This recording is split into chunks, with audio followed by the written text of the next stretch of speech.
Masterizer.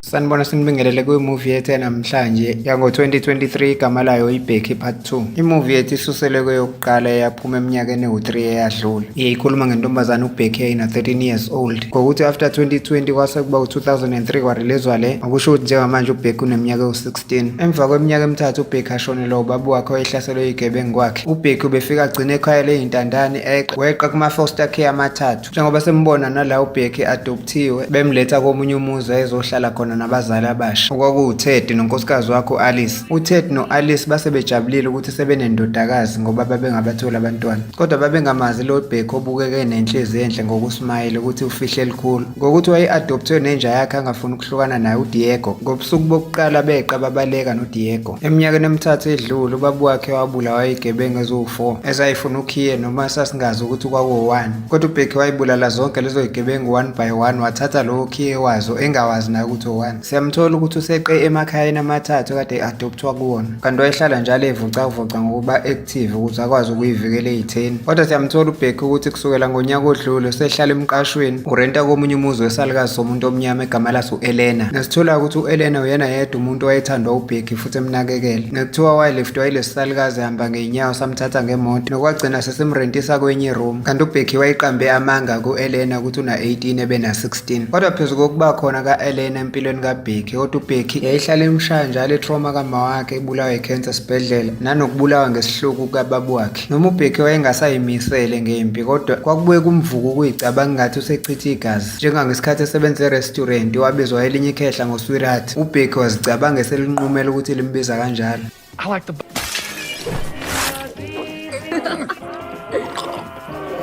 I didn't actually do it. Kodwa lokho kwakusuke kuyimicabango eyayimvuka ingathi angayenza. Ngobunye ubusuku uBheki benogogo u-Elena bedlala igame ye-word play. Kwakhuluma iy'ndaba erediyweni kuxwayisa umphakathi ngamadoda ayehlukumeza umphakathi ebulala abantu ayeyibiza nge-nobleman. Kuthiwa la madoda e-nobleman umuntu ayemthagethe kakhulu usekela mongameli wesifazane u-Ann Hernandez, kanti kuthiwa ne-Interpol ye-FBI yayisey'thendeni zabo labantu be-nobleman. Kuthiwa la madoda e-nobleman ayihambe ephephezelisa iflegi elibhalwe u-NM ochaza wona u-nobleman. Ngesikhathi uBheki esasebenza ishift yakhe e-restaurant kwangena amadoda amathathu, u-Anthony, uDJ noSean. La madoda amathathu afika akhuluma ukudelela ngesikhathi befunda i-name tag yegama likaBheki elalibhalwe entweni ayigqokile. Omunye ezethi igama elithi Bheki labantu abadayisa ngomzimba. La madoda ahamba ohlala phansi elindele i-order labo kuBheki. Enkulumeni yabo babekhuluma ngo-Ann Hernandez bethi akukwazi ukuba nosekela mongameli womuntu wesifazane. Bathi kodwa sebelindele ukuzwa izwi elizoqhamuka kumholi wabo uDarrell ukuthi bazokwenza njani. uSean noma wayengabazi amakukhulunywa ngalolu daba, kodwa u-Anthony wamemeza uBheki embuza ukuthi kanti libanjwe yini leli khofi abali-odile, weza nalo uBheki. Intombazane yafika nawo wamathatha amakhofi awabeka phezu kwetafula, kodwa esacasulwe yileyo nto kade ishiwo u-Anthony waliphushela kuyena wamshisa ngalo. I am so sorry. Do that. Get the fuck out of here. Dude, shut the fuck up. Shut up. La madoda amlinda ngaphandle kwe-restaurant waze washayisa uBheki. Wathi esehamba ngebhayisekeli lakhe bamlandele ekhaya lakhe bethi bawumfundisa isifundo. Nokwathi ebusuku eselungiselela ukulala esabuka lokhiye, wezwa umsindo engathi iwindi liphahlakayo, wasukuma wahambe wayeseyobheka downstairs. Kanti uzothi eselapho eqhamukele u-Anthony ngemuva ethi uzama ukumklinya. uBheki wamheda ngekhanda, kwathi kuzinje uDiego. uDJ wayisakaza ngenduku ye-baseball yaquleka. uBheki wayezole se-overpower la madoda womathathu. uSean watshela uBheki ukuthi thina inhloso yethu bekuwukuthi sizokusabisa khona uzogcina ukuthela abantu ngekhofi e-restaurant. Emva kwala madoda kwase kuma ugogo u-Elena esebakhombe ngesibhamu esikhulu. Wathi ku-DJ akabeke phansi isibhamu wasibeka phansi uDJ, kanti u-Anthony uzovela akhiphe sakhe wadubula isalukazi esiphongweni wasibulala. uBheki wethuka wahayiza kakhulu ebona kudutshula ugogo phambi kwakhe, kanti uzobaqonda ecasukile bemshayisa ngekhanda endlini.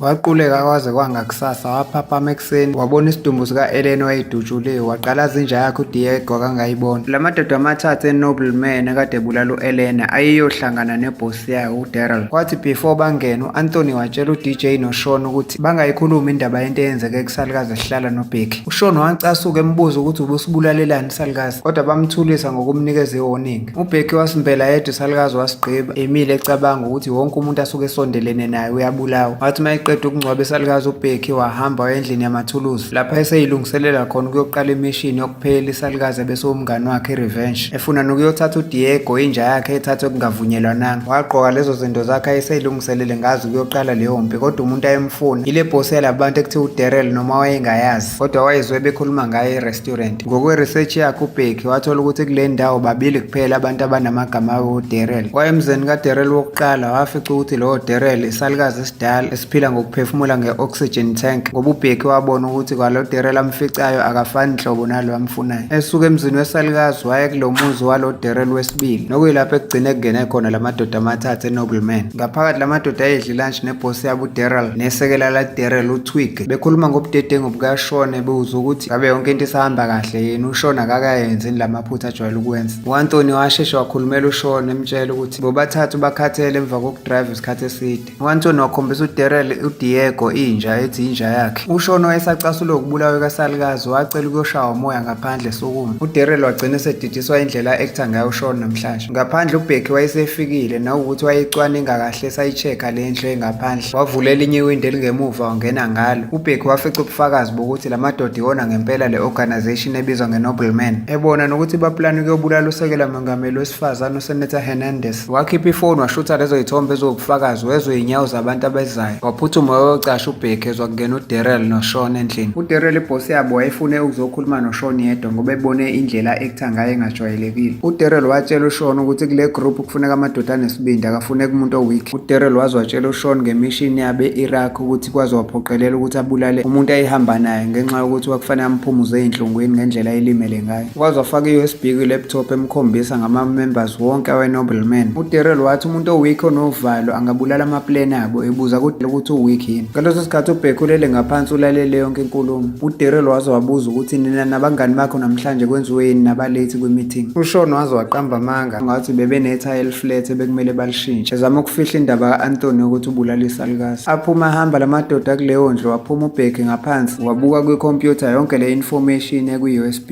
Wakhopha yonke idata eyilapho wayifaka kuleyo USB ngoba efuna ukunqamula amamishini alamadoda abulala abantu. Esekhophe yonke idata wathatha leyo USB waphuma wabaleka wayongena kwenye indlu eyibhani ngoba eyitshela ukuthi ayinamuntu. Wethusa ukufika phakathi kuleyo ndlu kugcwele yonke inhlobo yezibhamu namabhomu. Wathi uDarrell esetshela lamadoda ngemishini yabo yangakusasa yokuyobulala bezongenokho yomuntu wayenokho eminyango. Wahamba wayobheka wazophumela ngaphandle eqalaze engaboni umuntu kodwa wayezwa sekukhala enye iselfoni eyiphansi eyidisplay igama elithi Becky. Wabuye wazobatshela ukuthi igama lomuntu ofona la kubhala uBecky. Nokwathi mayisho njalo uDarrell wabuka uShawn wambona esetatazela kakhulu kunakuqala wabona ukuthi kukhona into afihlelwa yona. Nokuyilapho uAnthony yagcina etshela uDarrell ukuthi kukhona into eyenzekile kube kwalowo Becky bamthathele lenja leyafika nayo la okuwukuthi lowo Becky uzofuna yona leyo nja wakufihla ukuthi ubulale nesalukazi. Waphinde wafona futhi uBecky ngesikhathi bemfaka ku-loudspeaker ebatshela ukuthi nizoba senkingeni nentombazane encane ezobukeka incane kunina kodwa ezonixaka. uDJ wagcina esehleka ethi nayo intombazane encane imhlekisa kodwa uDarrell noTwig bacabanga ukuthi kungenzeka ukuthi iyingozi ngempela le ntombazane encane ngoba iyithembe kangaka. uDarrell watshela uAnthony ukuthi ubuyisele inja yengane kodwa wenze sure ukuthi uyamthatha lowo Becky umlethe la. Wathi uAnthony kuDarrell ngizobuya nayo vele ingane encane le angeke ingixake. uAnthony waphuma kuleyo ndlu wamemeza uBecky kodwa uBecky watshela uAnthony ukuthi abazohlanganela la ehlathini. Nokwathi mase befika lapha ehlathini uAnthony wakhipha isibhamu sakhe wakhomba uBecky.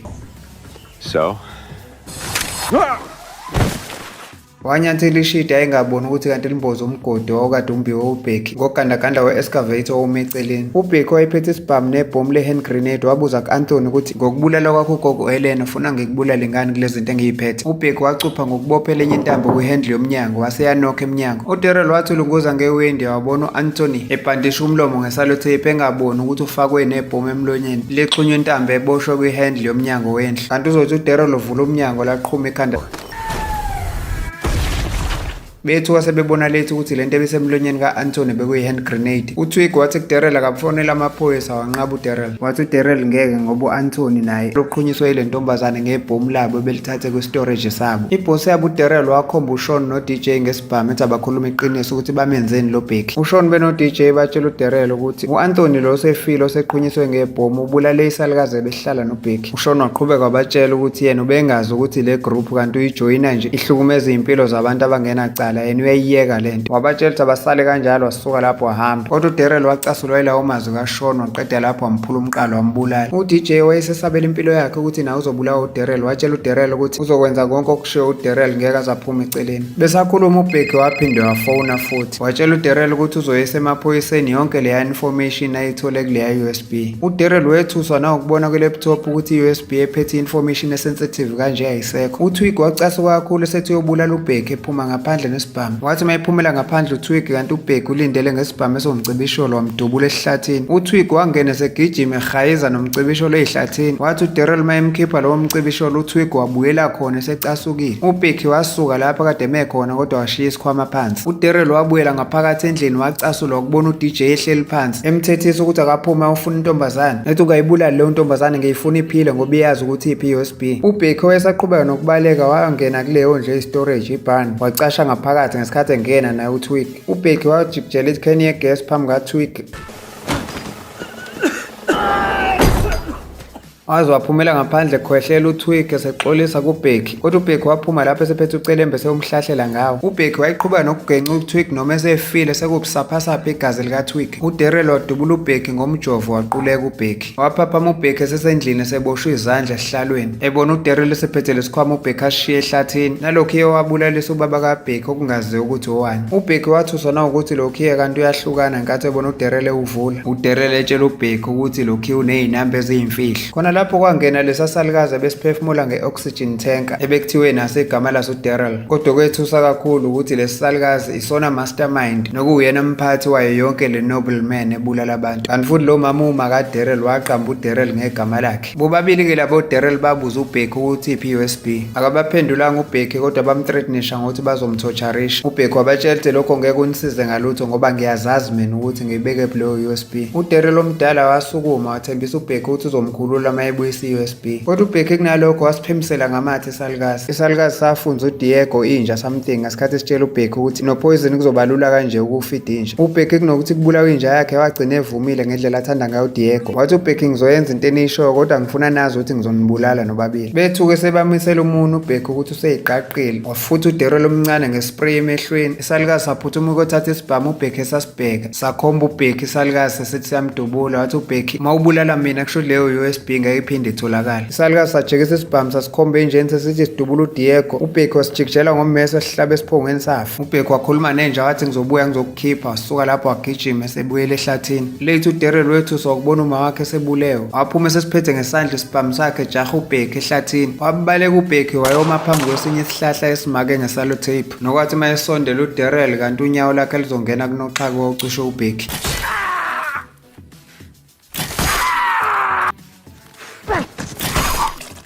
uDarrell wabanjwa unoxhaka wesithathu washonela khona lapho. uBheki wafaka isandla ebhlukweni likaDarrell wabuya nalowo khiya wabuyela endlini. Wafika endlini wakhipha inja yakhe uDiego ibuza ukuthi angikutshelanga ukuthi ngizobuya ngizokukhipha. Kanti khona lapho isalukazi sasikade singafanga ngoba sathi siyasukuma sakhomba uBheki ngesibhamu sesithi siyamqedela. uBheki watshela inja yakhe ukuthi ayenze njani. Wasuka lapho uDiego wasihlaphaza isalukazi wasibulala. Ngakusasa uBheki wayesekuma-ofisi amakhulu e-CIA ngesikhathi esehambise leyo USB ye-Nobleman ku-Agent Kate Montana. u-Agent Kate Montana wayesathuswe intombazane ena-16 years ekwaze uqumba phansi yonke i-organization ye-Nobleman. u-Agent Montana wancoma isibindi sikaBheki wamrecruit ukuthi abe yimemba yabo encane kunabo bonke ezojoyina i-CIA. uBheki wakujabulela ukuthola lowo msebenzi waphinde wacela u-Agent Kate Montana ukuthi amtholele ukuthi lo khiye okwenzani. Ehlathini sibona uDJ wayesacasulwa imoto yakhe engafuni ukuduma. Wabona sekuqhamuka umuntu emva kwakhe uDJ wazama ukuyothatha isibhamu sakhe. Kodwa uDJ wethuswa ukuthi lo muntu afuna ukumkhomba ngesibhamu esincane kwakuwuBheki osesebenzele i-CIA kanti futhi wayengamkhombile nangesibhamu wayemkhombe nge-rocket launcher yonke.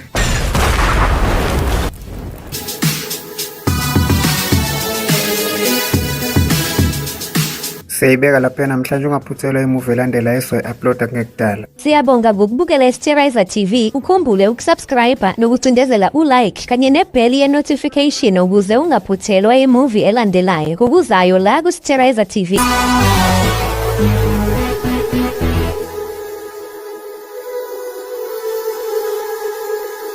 Sterizer on the beat.